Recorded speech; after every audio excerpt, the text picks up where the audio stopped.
I'm meteorologist Shane Hinton with your Thursday, September 7th morning tropical update. We are monitoring 3 areas for you in the Atlantic today. You can see we have 2 areas of potential tropical development and then Hurricane Lee. Let's start with Hurricane Lee because that's the most interesting system here. The reason for it is it's currently a Category 1 hurricane as of the early morning update from the National Hurricane Center, moving west and northwest at 13 miles per hour with maximum sustained winds at 80 miles per hour. Now, the reason I say this system is interesting is it is expected to rapidly intensify, meaning it's growing with immense strength in a very short period of time. Okay, it's forecast to become a Category 3, a major hurricane by early Friday morning, and it's not stopping there. As it moves out to the west and northwest, it is now forecast to become at least a Category 4. Some models were even hinting at the idea of Cat 5 not being out of the realm of possibility. Now, we'll have to monitor this system very closely, especially for our loved ones out there on the East Coast, because the models continue to push it out towards the United States. Now, it is worth noting that most of the models, if not all of them, are still keeping them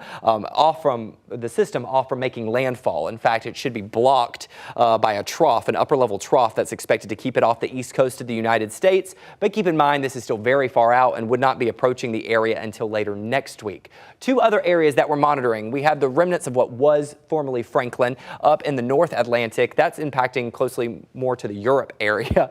You see only a 10% chance of development, mostly just a rainmaker for those folks. As we make our way just off the west coast of Africa, this area has a much higher chance of development, 90% chance in fact over the next 7 days and 80% over the next 48 hours. Just as a reminder, now that we have Hurricane Lee, we are moving on to the M name, which means Margot will be the next name on the list for the Atlantic Basin.